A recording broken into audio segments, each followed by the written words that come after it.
दोस्तों, मेरा नाम कुंदन पोरवाल है। आज मैं आपके लिए लेके आया हूँ अपनी एक और नई लिखी कहानी, बदलता वक्त। ये समय टेक्नोलॉजी का है, मतलब हर इंसान लगभग अपना सारा काम टेक्नोलॉजी की ही मदद से किया करता है। अब फिर वो बात करने के लिए फ़ोन हो या गाने सुनने के लिए कोई संगीत यंत्र यानी म्यूज़िक सिस्टम। कमरे में भी म्यूज़िक सिस्टम और नए आए टीवी की खूब बनती थी। और वहीं जब रोहन अपना फ़ोन म्यूज़िक सिस्टम के ऊपर रख के चार्ज करता तो वो तीनों खूब बातें किया करते। और दीवार पे लगा एसी बीच बीच में टीवी की खिंचाई भी किया करता।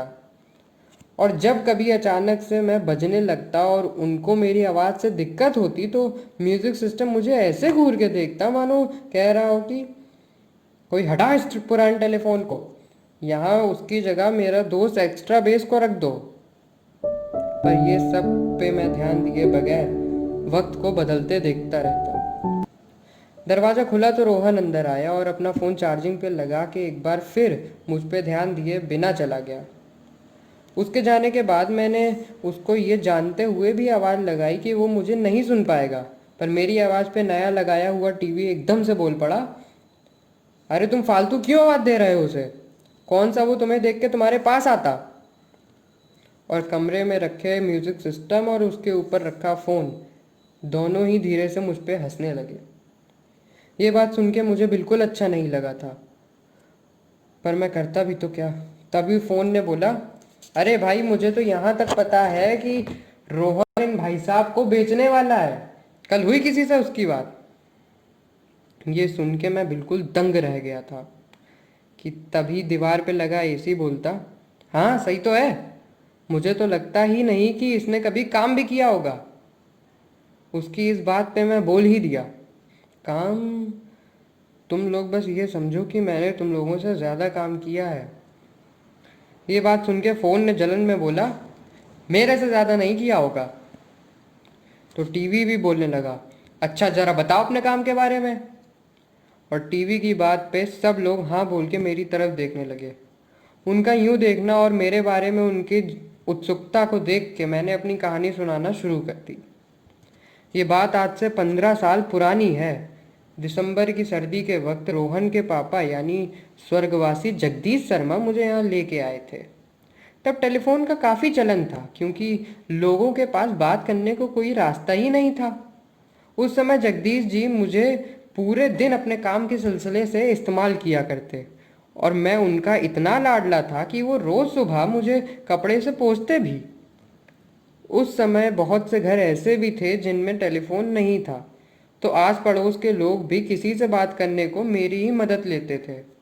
और जब भी जगदीश जी अपने काम में व्यस्त होते या फिर काम से किसी बाहर गए होते तो 5 साल का छोटा रोहन भी मेरे हेडसेट को उठा के अपने पापा की बात करने की नकल उतारा करता था।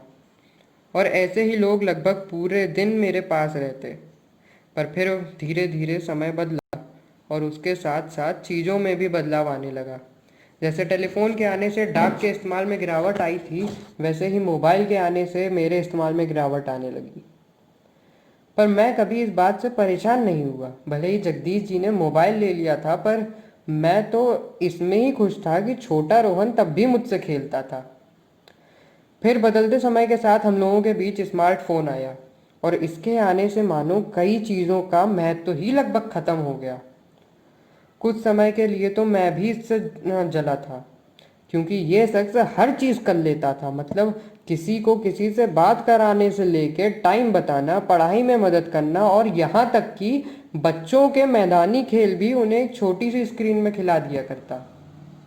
बोलते बोलते मेरी नज़र टीवी और म्यूज़िक सिस्टम पे गई, तो वो दोनों मुझे ऐसे देख रहे थे कि वो उस समय को महसूस करने की कोशिश कर रहे हों। पर वहीं स्मार्टफोन मुझे सुनता हुआ मुस्कुरा रहा था। और क्यों ना मुस्कुराए, वक्त जो उसका था। तभी एसी ने मेरे ओर देखते हुए बोला, कुछ समय के लिए? मतलब तुम्हें कुछ समय के लिए जलन क्यों हुई? आपको स्मार्टफोन से डर नहीं लगा कि वो आपकी जगह ले लेगा?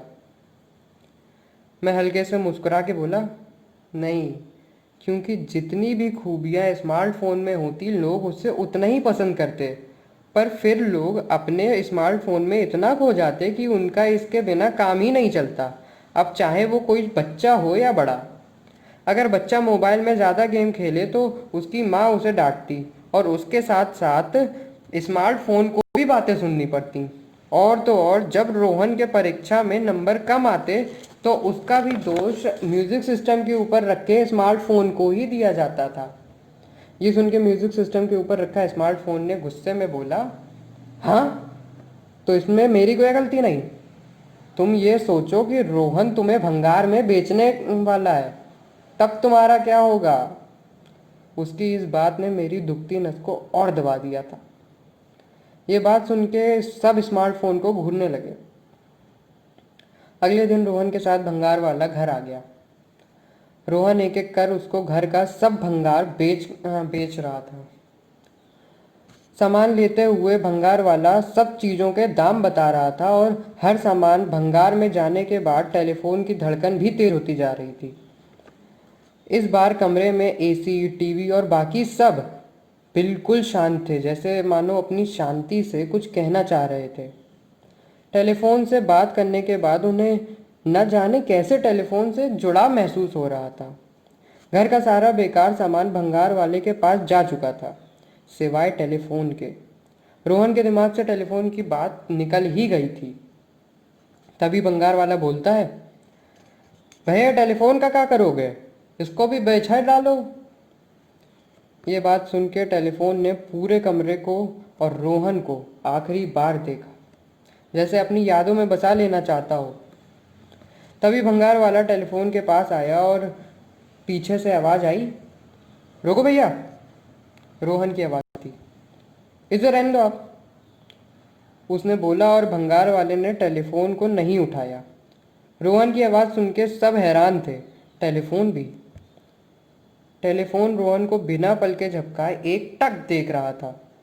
तभी रोहन पास आया और टेलीफोन को अपने हाथ से पोंछते हुए बोला, इसे मेरी और मेरे पापा दोनों की ही यादें जुड़ी। रोहन की इस बात पे टेलीफोन के आंखें भर आई और उसे भंगार में ना जाते देख सब खुश हो गए। यहाँ तक कि स्मार्टफोन भी इस बात से खुश था।